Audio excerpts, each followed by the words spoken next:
Okay, let's start with the sternum. So before starting the sternum, so what are the bones we have to read from the thorax? So we have to read the sternum, 12 pairs of ribs and 12 thoracic vertebrae. Okay, so what is sternum? The sternum or breastbone is an elongated flat bone which lies in the anterior median part of the chest, and it is about almost 7 cm long. Now, what are the parts of the sternum? The sternum has 3 parts. Number 1 is manubrium, number 2 is the body, and number 3 is the xiphoid process.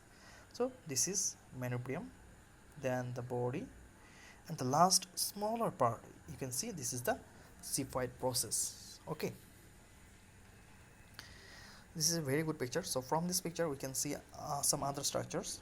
Look at that. In the manubrium there is 2 notch on each side, that is known as a clavicular notch, and in the superior border of the manubrium there is another notch. This is known as suprasternal notch. Okay, so in the superior border of the manubrium there is a notch, suprasternal notch, and on the each side this is known as clavicular notch. And you can see in the lateral border, in the lower part, there are 2 facets. Okay, one facet for the attachment of the first posterior cartilage, and the lower facet, it is demifacet. That means it is not complete. The lower part has a demifacet, and there is attachment of the second costal cartilage. Okay, so this part is an important bony landmark. Okay, we will study later. Now go forward. So it has 3 parts: manubrium, body, and xiphoid process. The upper part of the sternum is broad and thick, but the lower part is thin and pointed. The anterior surface is slightly rough and convex, and the posterior surface is just the opposite. It is smooth and slightly concave. And the manubrium and body of the sternum, between manubrium and body of the sternum there is an angle. It is 163 degree, and the name of the angle is the sternal angle or angle of Lewis. Okay, and this angle increases during inspiration. That means I for I increases during inspiration, and it decreases during expirations. Now let's see. This is a lateral view of the sternum. You can see this is the manubrium and this is the body of the sternum. Okay. You can see between the manubrium and body of the sternum there is an angle, and it is 163 degree, and the name of the angle is sternal angle or angle of Lewis. Now you have to know what is the clinical importance of this angle, why we are focusing so much on this angle. Because you can see in the sternal angle or in the angle of Lewis, second costal cartilage is attached. Okay, in the sternal angle second costal cartilage is attached. So for any clinical purpose, when we have to count the ribs,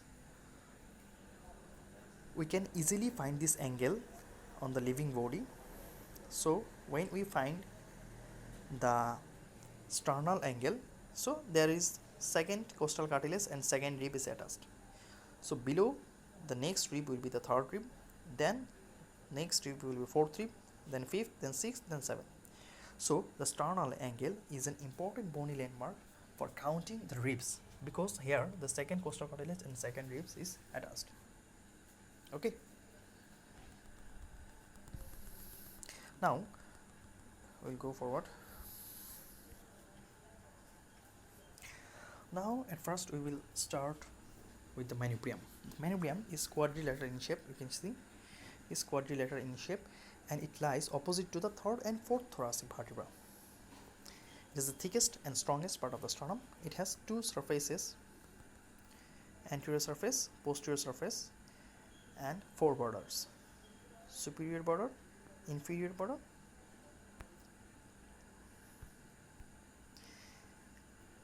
left lateral border, and right lateral border. Okay, so at first come to the anterior surfaces.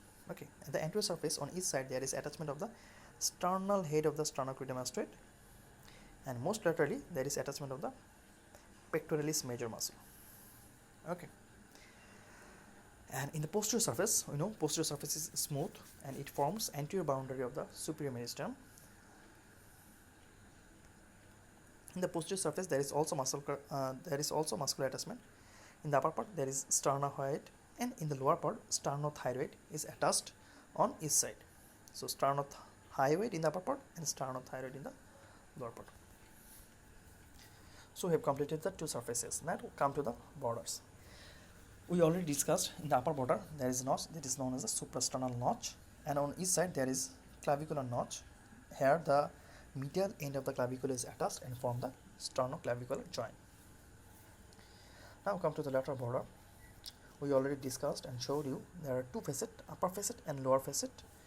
Lower facet is the demifacet. Upper facet articulates with the first costal cartilage, but the lower demifacet articulates with the second costal cartilage. You can see the upper facet, the first costal cartilage is attached, and in the lower facet, that means which is demifacet, here the second costal cartilage is attached.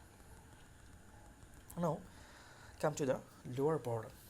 Okay, look at it. The lower border of the manubrium, it articulates with the body of the sternum and forms a joint that is called between manubrium and body of the sternum, that is called manubriosternal joint. Manubriosternal joint. Okay, and manubriosternal joint, the point of the manubriosternal joint is nothing but the sternal angle or angle of the Lewis. Okay, so manubriosternal joint, or there is a angle that is known as the sternal angle or angle of Lewis. Okay, now the body manubrium is completed. Now we discuss about the body. So the body is larger, longer, narrower and thinner than the manubrium, and it is broaded at its lower end, and its upper end it articulates with the manubrium and forms the manubriosternal joint. We already told you.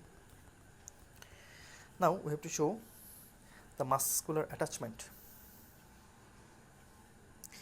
Now it's come to the lower end. Okay, so the upper end of the upper end of the body of the sternum, it articulates with the manubrium and forms the manubriosternal joint, and the lower end of the body of the sternum, it articulates with the xiphoid process and forms this joint, is known as xiphisternal, between xiphoid process and sternum, body of the sternum. So this joint is xiphisternal joint. Okay.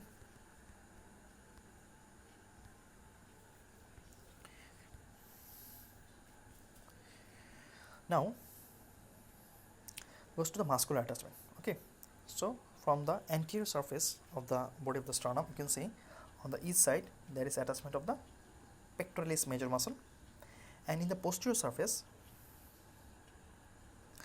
in the lower half there is muscular attachment of the sternocostalis muscle. You can see the sternocostalis is attached on the lateral to the east side on the lower half,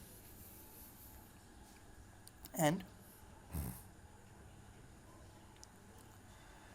it is related to some important structures. On the right side, in the lower half, in the posterior surface and in the lower half, on the right side of the median plane, it is related to the pleura which separate it from the lung. But in the left side of the median plane, in the upper half of the body is related to the pleura, and lower half is related to the pericardium, and this is known as the bare area of the pericardium. So let's see.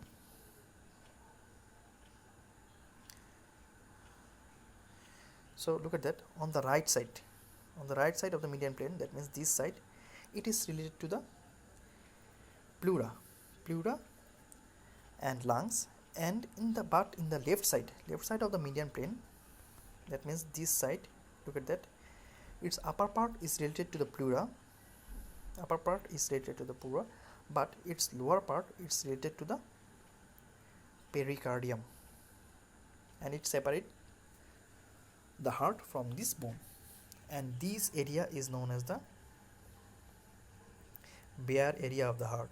Okay, so the bare area of the heart is the area on the posterior surface of the body of the sternum, in the lower part where it is related to the pericardium and it separates the heart from the bones.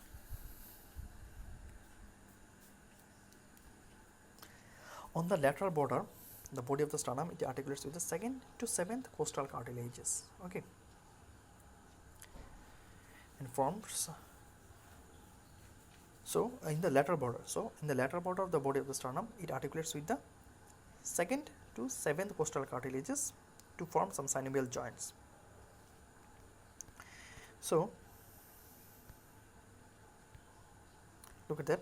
So body of the sternum, so on the lateral side, this is the 2nd costal cartilage, 3rd, 4th, 5th, 6th and 7th. So it articulates with the 2nd to 7th costal cartilage on each side of the body of the sternum. Now come to the xiphoid process. So the xiphoid process is the smallest part of the sternum, and in its anterior surface provides insertion to the medial fiber of the rectus abdominis muscle, and the posterior surface provides attachment to the sternal fibers of the diaphragm, and the tip provides attachment to the tinea alba. Okay, so let's see. So in the anterior surface, the xiphoid process, there is attachment of the rectus abdominis, and in the posteriorly it is attached with the sternal sternal fiber of the diaphragm, and the tip, it is not shown here, in the tip there is attachment of the linea alba. Later we will see what is linea alba. Now you can see it from a box also. Now we are talking about much about the sternal angle or angle of Lewis. Now we will learn about what is the clinical importance, or what are the important clinical landmarks or clinical structures that are arising at the level of the 2nd costal cartilage or sternal angle. So number 1, we already discussed the 2nd costal cartilages articulates on either side with the sternum at this level. Hence this level is used for the counting the ribs. So when we count the ribs, we will first identify the sternal angle. Here the 2nd costal cartilage is attached, so it is important landmark for counting the ribs. Number 2, the sternal angle lies at the level of the intervertebral disc between the T4 and T5 vertebra. And at the level of the sternal angle, a horizontal plane passes and it divides the mediastinum into superior and inferior mediastinum. Ascending aorta ends at this level, arch of the aorta begins and ends at this level, descending aorta begins at this level. So look at that, major blood vessels arising from the heart, they have some close relation at this sternal angle level. Okay. The trachea bifurcates into right and left peninsular bronchi at this level. The pulmonary trunk divides into right and left pulmonary arteries at this level. Upper border of the heart lies at this level, and adjacent vein arches over the root of the right lung to end in the superior vena cava. So here about 9 to 10 important events that occurs at the level of the sternal angle or angle of Lewis. So it is a very important question for both written and viva. So you have to know all the details things. And if you see a figure from the Nature, Atlas of Human Anatomy from the Nature, so it will be more easier. There is no good picture from it. Now come to the sternal puncture. Some clinical terms, that is the sternal puncture. But so at first we should know about the ossification. Okay. What are the ossification center? There are 6 ossification center for the sternum. 1 for the manubrium, 4 for the body of the sternum, and 1 for the xiphoid process. That is 1, 4, 1. Total 6. Now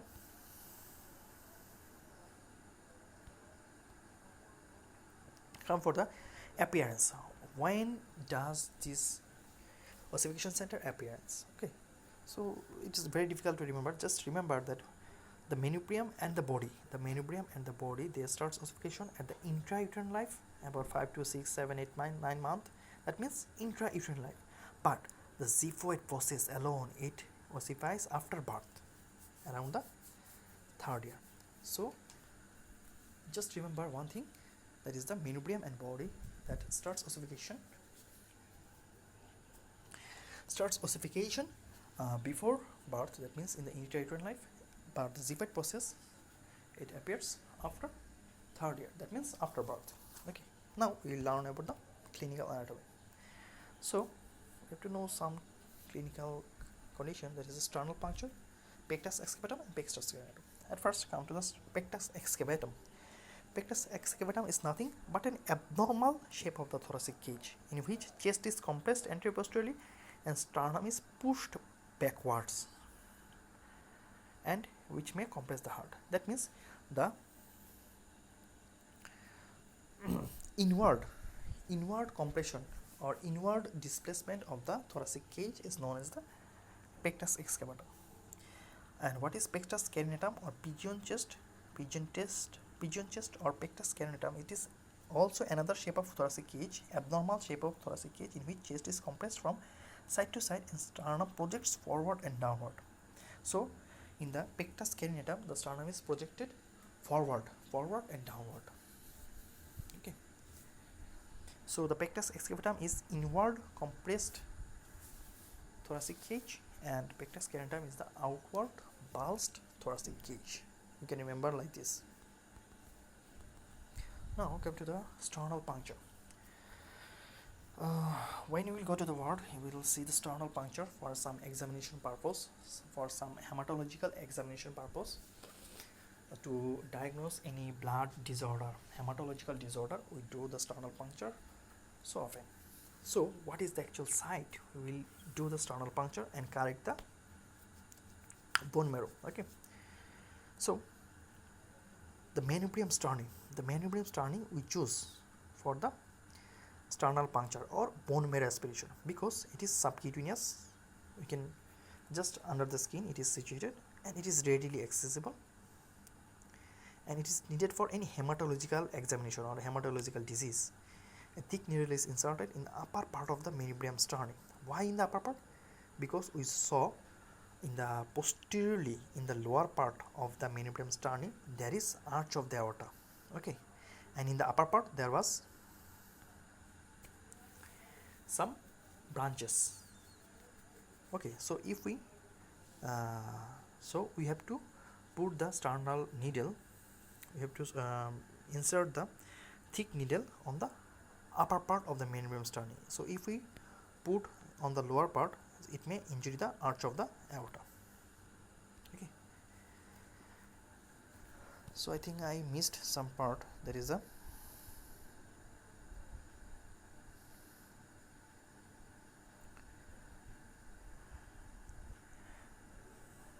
I missed some part in the posterior surface of the body of the sternum. Sorry, the posterior part of the manubrium sternum. In the posterior part of the manubrium sternum, in the lower half, there is passage of the arch of the aorta, and in the upper half, there is the 3 major blood vessels arising from the arch of the aorta. So these are the brachiocephalic trunk, left common carotid artery, and left cerebral vein. You can remember like this, BCS. So if we, for any bone marrow examination, if we insert the needle to collect the bone marrow from the sternum, we should insert it in the upper part, not in the lower part, because if we insert the needle in the lower part, it might injure the arch of the aorta and there might be bleeding. Okay, so that's all about the sternum. Thank you very much.